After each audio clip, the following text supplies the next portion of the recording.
And welcome to the Wooper Club League Season 9 season recap. We have completed our Season 9 multi-battle league. Here to break it all down for you, it's me, IllLogic, coach of the Buffalo Bouffalant, joined, of course, by one of our commissioners, SteveChuck, coach of the Waterdeep Wobbuffets. Oh. As well as, once again, Michael, FruitTaco, coach of the Route 1 Birbs. Yep, I'm still here. And these two were a team in the playoffs as well, so we can get just a little bit more insight into at least one of these matches, but I suppose we should just dive right into that, shouldn't we? One of these semifinals matches was, in fact, my two co-hosts, the Birbs and the Wobbuffets, versus me and the Dock Towels, Jibby and I. This was supposed to be, I think, very close. This was the seeds that were closest to each other for the first semifinals match. This was supposed to be a little more intense than the other one, I think, just because of where we finished up in seeding. And a quick spoiler before FruitTaco leads us in discussion, we do see here at the end screen that it ended up a 3-0 victory for myself and Alphals. Michael, take us through this match a little bit. What happened? What were your thoughts and what were your strategies going into this? And how did that all play out? Well, it was, I think it was a very intense match regardless of who was left standing at the end. I think a lot of endorphins in my bloodstream the entire match. I know that Steve and myself, when we didn't think we had the best matchup, especially in the lead position.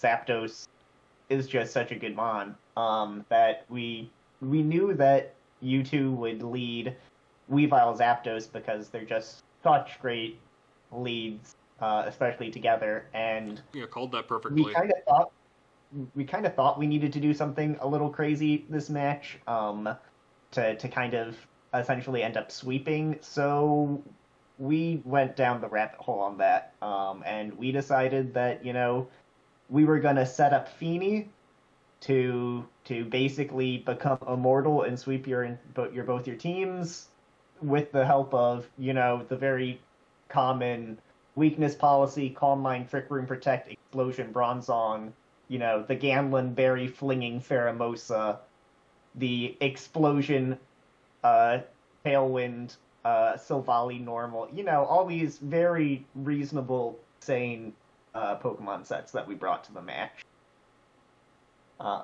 And the plan went off pretty well. We got in a very strong position, and then you guys brought status on Tangrowth, which we thought, why would they ever do that? There's Misty Terrain.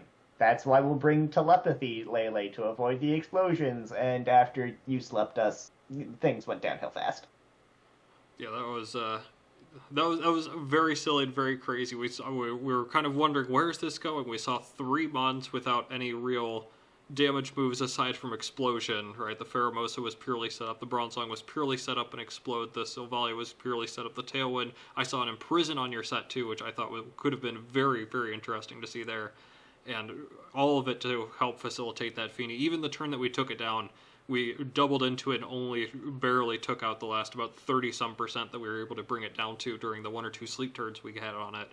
So that was incredibly, incredibly scary.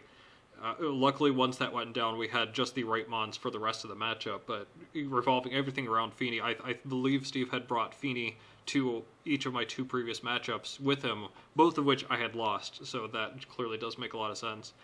Telepathy was such an interesting bring, too. We were kind of wondering immediately, oh, that's Telepathy, I wonder why that is. And the very next turn there was an Explosion, and that kind of answered that question immediately there, too. Steve, what do you think of Feeney itself? It seemed to be your top performer overall. I know you had a lot of interesting ideas and gimmicks surrounding your team, but Feeney was the one stalwart, it seemed, that really carried most of your games. And throughout my season in particular, yes, Feeney carried me a lot and is a very solid Pokemon, especially in doubles. With defense and HP investment and a calm mind, you kind of sit there in front of most things. The typing, there are some weaknesses, but in general, you're pretty solid against almost everything and be able to just sit in front of things. Usually stall a little bit with leftovers and protect for some recovery and do massive damage. And as you mentioned, that's been kind of a favorite Pokemon of mine throughout the season, and of course my 2 battles with you. And so we looked at it, it's like it has a favorable matchup, but we have some concerns. What about a Power Whip from Tangrowth? What about Thunder from Zapdos? And it's like, well, okay, what if we had +1 defense and +2 special defense and +4 special attack with Draining Kiss for healing? And we found a way to get it where we wanted it. It unfortunately didn't go quite as smoothly as we wanted, but it was there and it made a big impact for us. In terms of what we could have done better, I think the explosions could have been slightly better timed. It just kind of when the Pokemon, given that it was their only offensive option, that was all they had to do. But we ended up trading Pheromosa, Bronzong, and Silvally for Tangrowth and Zapdos. And at the end of it, all we got was a low HP Feeny that died shortly after. If those were explosions, went up against some of the more frail Pokemon, were able to pick up, more KOs, I think it could have been a very different battle. The two Mons out here at the end, Weavile and Volcarona, if either of them were out during an explosion, that would have been ideal, because they could not take it nearly as well. Absolutely, and I very much liked the Volcarona endgame, although it is weak to Muddy Water. We did like after seeing the recovery you got from Big Root. Once that did recover up, we ended up with Volcarona and Metagross out after the explosion, and those at least could resist the Fairy, so we're kind of hoping even if we don't KO it immediately, it would get minimal recovery, if any, from a Draining Kiss, because it may be forced to Muddy Water and may be able to pick it off that way. But this was Tangrowth's, I believe, only appearance in the entire season. It was a very late ad from Alphals. I don't think it even got to appear in his final match, though he did bring it. So for Tangrowth's only appearance to come up, sleep the one big threat of your team, I'd say it ended up doing its job very nicely. We also didn't get to see the Aegislash there. That was part of an interesting little package we had with a weakness policy Metagross, which actually did a little bit of work. I was able to get a nice chip damage on things like the Spectrier as well. We had Shadow Sneak on Aegislash. Thought that was kind of cool. Something else we were expecting heavily were the Naganadel and the Urshifu. Ended up bringing Psychic on Volcarona, didn't factor in nearly as much. But that's because you guys went all in on this strategy, as we kind of mentioned that package of those 4 Mons to set up the one. What are your overall thoughts on that? I tried to convince my partner to do a couple of crazy things, but it turned out that just sitting there with Zapdos and clicking buttons was the play. Do you have any regrets about bringing something that crazy? It ended up being pretty close to working, honestly.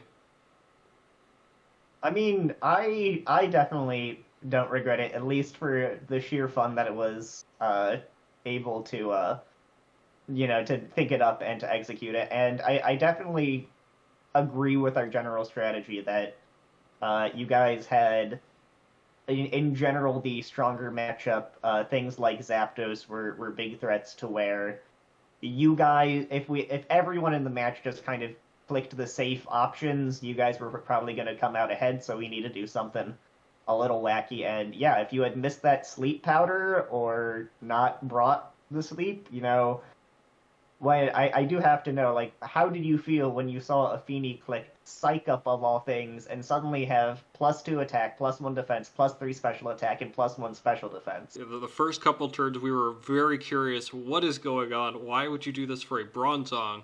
We were kind of convinced if Trick Room came, it would be the stack attack. We were a little bit worried about things like that rock coverage that it had, just rocking around. You can see what it would do to this team. And we ended up seeing Bronzong. Very confused about that. Turn 1, knockoff doesn't do anything because it's consumed its item. A couple turns later, it explodes. What is going on? When we see Psych Up, everything suddenly fits together there. Feedy is the problem. And at least able to focus our efforts on that. Luckily, Silvally wasn't able to do quite as much, and also very luckily the Bronzong explosion, not KOing the Zapdos, I think, was definitely key there. Brought it down to, I want to say, about 10% or so, but not quite picking up the KO. As you said, maybe if that explosion had picked up a KO in there, even that could have very much changed it. So I do think overall I agree, Zapdos, in my opinion, has been amazing when it's just able to sit there and click buttons and, exactly as you said, the safe options. When it's able to just do that, it can win. So I think I can say I disagree with your decision to go somewhat off the wall there. It's not totally off the wall for something like Feeny to be able to win. We've seen it happen before. Any other closing thoughts before we move on to the other semifinals match? Any reflections on your season that led up to this point? It was definitely a fun season, enjoyable team. It was a great way to go out. Nice explosive way, as it were, to close out our season. I enjoyed it. Yeah, I mean, I think that this playoff match kind of showed everything attractive about this season. The strength of good team building, the crazy things you're able to do, the importance of positioning. I think just was a real good example of this season and what made it fun. Absolutely. I'm very happy that in all three of these matches here in the playoffs, there was something crazy or weird or wacky that happened. So someone brought something out of the ordinary, and for the most part, they were able to work, or we were able to show off why we think they could work, which was very interesting, very fun. With that said, we're moving on to the other semifinals match. It was the Agrons and the Close Combat Club teaming up against the surprise of the season, Stevie, and the Seattle Steamrollers, who were a former champion themselves. And once again, before Steve can take you through it, quick spoiler alert, the 1-2 seeds did end up winning, and it was a 4-0 victory. Overall, pretty clean, but Steve, I want you to tell me how this went down. What was the key to their success in this match? Yeah. Their key to success was, from the beginning of the game, assessing the board state and seeing what they needed to do. Going up against the leads of Grimmsnarl and Bouffalant, they see Grimmsnarl there, not applying a lot of pressure, and just let it do what it wants to do. It sets up some screens, and then later on it uses Spirit Break, lowers some special attack. But they more or less do what they can to ignore it and focus on removing Chad. And they do that very well.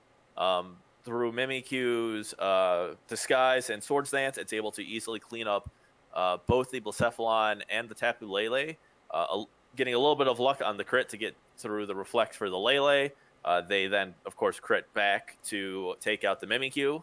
A little even there. Maybe one was a little more influential than the other, but both did happen. With Zapdos, Galar out there, able to show off the Landorus Therian Power Herb Fly to help break through that, along with a Latias Psychic. And now that Chad's gone and Grimmsnarl's still out, they're able to set up. They still are not worried about Grimmsnarl. Landorus sets up a couple Swords Dance, and by the time Stevie switches out to get some more offense, Landorus has enough attack to just hit Earthquake to win. Nice, quick, easy match. Pretty simple. Not a lot of thought going in there. Neat to see the Power Herb Fly going through. But Joey and John taking this one very, very easily. There may have been a couple plays there where it could have been interesting to see if they turned it around. Before we go anything else, FruitTaco, what else do you have to say about this match? This is kind of a fun one to see. Yeah, no, I think, Steve nailed it on the head that, it was all about, I think, we'll get into it a little bit more when we kind of go over the season overall, but, I think this season has been all about what you can do to control the field. Speed control, properly assessing threats, having just enough bulk to live things and take things out in return. And, they got control early, maybe a little bit thanks to some crits, but, once they had it, they just did everything they needed to control it and just led to a victory. Absolutely, and I think playing into that even more, you said things surviving whenever they need to. I don't know what the Landorus' investment was, but able to survive a Hydro Pump that came out from the Dragapult, which honestly, if that had connected, we could be talking about, honestly, a pretty different game. Heatran looked pretty in position to wall all the remaining threats, but man, if that Lando went down, if it didn't get the chance to fire off those Earthquakes with Latias as his partner at the end, maybe we could see something different. Additionally, maybe we could have seen a little bit more swapping. It seemed pretty obvious when the Mimikyu was out and with Grimmsnarl out that they were going to be going after Chad. Would have liked to maybe see an aggressive switch into Lele when they knew the Shadow Sneak was coming, but even then, they had God Electabuzz on their side of the field to help slow those threats down and help Mimikyu break through. That was an excellent combo early game to be able to focus down Chad, as opposed to the other side, which kind of split up their targeting, and it took a lucky Spirit Break crit just to break through the Mimikyu early in the game.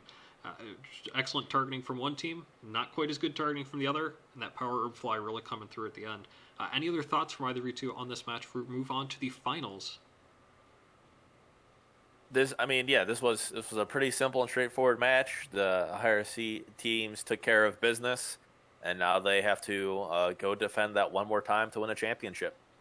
And indeed, they're going against the villains of the league. In any case, we would have a new champion, unless, of course, it were to be me and Elfels who win that. So once again, setting up a little bit the Agrons and the Close Combat Club, 2 new finalists, never been in the finals of a Wooper Club League season. We're in Season 9 versus Elfels and IllLogic, 2 past winners. Elfels just winning Season 8, and my last win coming in Season 6.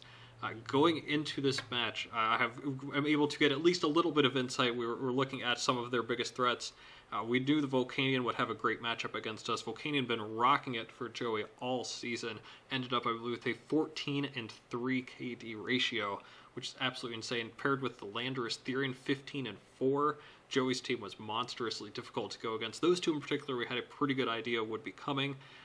From John, it kind of felt like Heatran had a pretty nice role there despite some of the water reaches. Amoonguss looked really good. We were very worried about Azumarill too. Thought that had a very good shot. On our side, obviously, Zapdos is something that tears apart many teams. Johnson in particular is able to bring it in multiple matches against him. I paired with you, Steve, during his first loss of the season, and Zapdos put in a ton of work against that. And for Elfels, Gastrodon has been an absolute pain for anyone to break through. That seemed pretty obvious. And as Michael had mentioned before, too, the Zapdos Weavile lead would be something very difficult for anyone to take advantage of against that. That's a ridiculously difficult lead. So with all that said, do you have anything else before the finals, before we reveal the outcome and I kind of go through what happened in the finals? No, let's go ahead and see it. Let's do it. And the end result, we'll show the end screen here.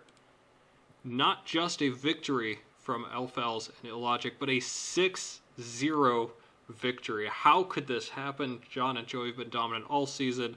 Love to toot my own horn, but we have to start with the very obvious. Turn 1, Weavile Zapdos versus Mimikyu Talonflame. Mimikyu missed its play rough on Weavile, and that set them back several turns in the battle that we see only lasted 18.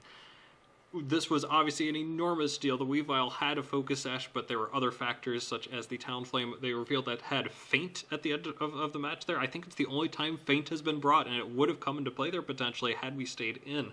Mimikyu could have potentially Shadow Sneaked right after, too, as a follow-up.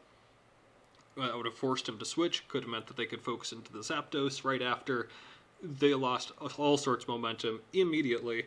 I'd say maybe worst case scenario, Weavile's at 1 HP, Zapdos at half, Gastrodon's at half before the Mimikyu finally goes down. To make matters worse, we were able to swap out the Weavile after that first turn, keep its sash intact, go into the Gastrodon who takes half, and then Thunderbolt paralyzes Mimikyu after Talonflame sets up the Tailwind, meaning we are able to follow up and finish that off. It's able to get even one less attack in, so that's 2 attacks it's missed out on the first 2 turns, basically, just because of those early hacks.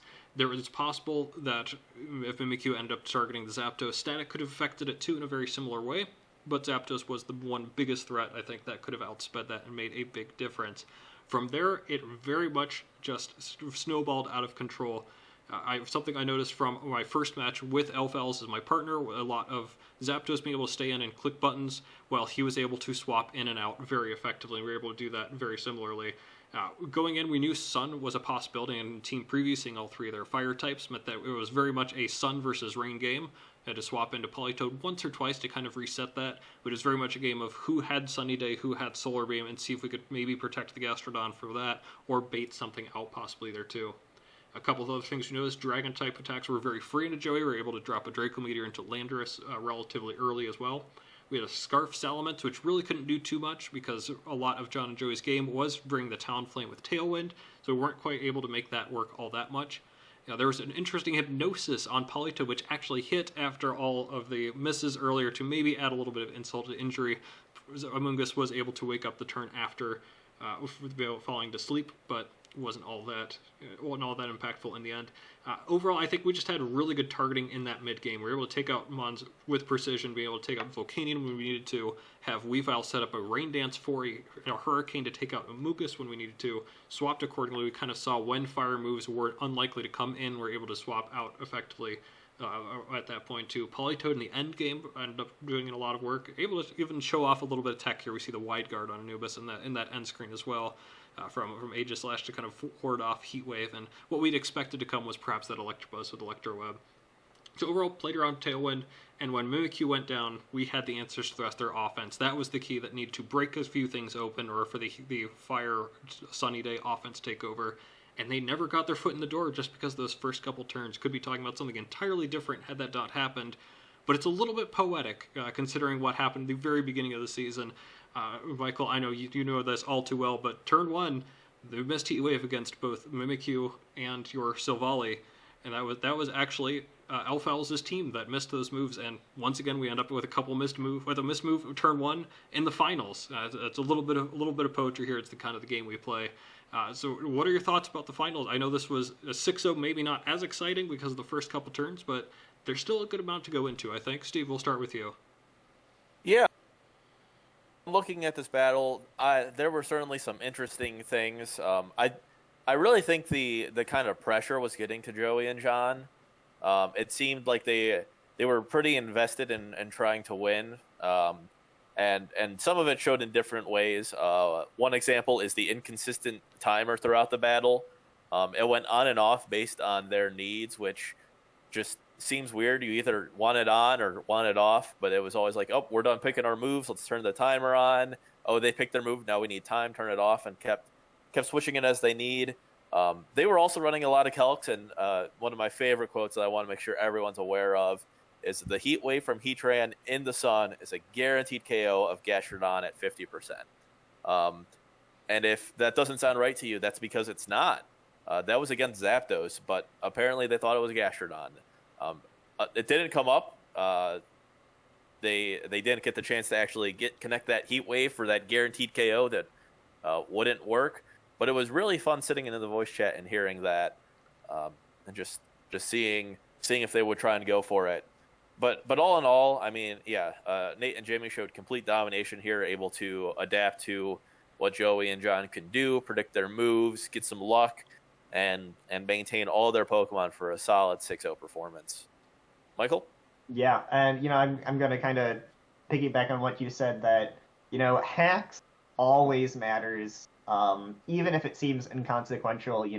It weighs mentally on the people in the match, and I definitely, sitting in voice chat, it definitely started to get to Joey and John after a bit.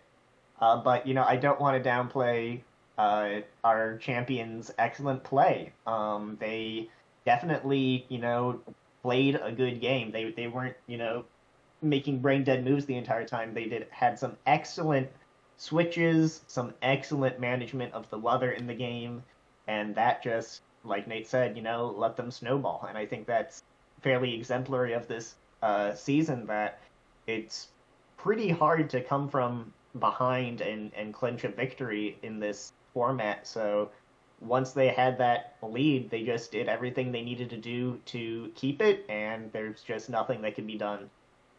Yeah, I think one more interesting thing we talked about in the last match, the semifinals match, that it was a snowball because they were able to take out one person, then focus into the other. But I think something else I really want to call out Jimmy for too is being able to make good calls on which target to take out. And it's not just going into the same target over and over, but the one that we need to be taking out at one point or another, the one that's safer, the one that's just a better call. Even in mid-match, you could say, oh, we took out Mimikyu, we could just focus down John, but we didn't need to, and we were able to make those right calls. Big shout out to him. Also, big shout out to him for stopping me from trying to bring something absolutely diabolical to the finals. I really wanted to bring something like a Dracovish with a DNC, having a Bulldoze to proc a weakness policy, but no fun for us. Not that it would have worked very well anyways against something like Sun and Tailwind, but yeah, that's how it is. So we really appreciate him being a partner. It was excellent to work with him. And with that, we've got our Season 9 champions, and it's time that we talk a little bit about our season wrap-up here, just recapping some of the big highlights from the season, some things that we want to take away from it, some things that worked well and some things that didn't. Steve, we'll start with you again as one of the commissioners. What do you think of Season 9 now that it has completed? Season 9, it was a great season. After kind of going through the season, it feels a lot like Doubles Light, where where you get the doubles battle, which is a very different. We're seeing a lot more trying to get speed control with two Pokemon. One trying to set up speed for the other to abuse and so on. But you're trying to do that with a partner, which really added an interesting dynamic to it. And there were certain strategies that throughout the season we discovered are great in doubles, but don't work in multi-battles because although your ally is your ally, they are not your Pokemon. Things, like ally switch don't work. So it was great season. Definitely has me getting a craving for some more doubles action. Although it will be good to get back to some singles. I do look forward to touching on doubles again. Very glad we have some new champions. Oh, wait. And, one last shout out to the 5th place game. It was fun. Fair enough. Michael, what are your thoughts on the season? Yeah, I mean, I think this season was really eye-opening. The unique aspects of it, the ways it seemed like it would be doubles, but it just turned out to be its own interesting creature. I really like these seasons that, really push your knowledge of the game. You just end up learning so many things, so many opportunities to grow as a player. And, looking at these playoff matches, I think, well, like I've said kind of throughout this video, it's all about gaining and maintaining control. And I think really the biggest part of the season, I think, is the lead slot. Just looking at, the people in our championship match, looking at the Pokemon that they could bring in the lead slot. We had, Zapdos, Weavile, Electabuzz, Talonflame, Amoonguss, Mimikyu. All of them just absolutely dominate in a lead position, and that ability to get off to just a tremendously reliable start went huge ways for these competitors. Absolutely. I had such a blast this season, not just because winning the championship, even in the midst of a 3-game losing streak earlier on in the season.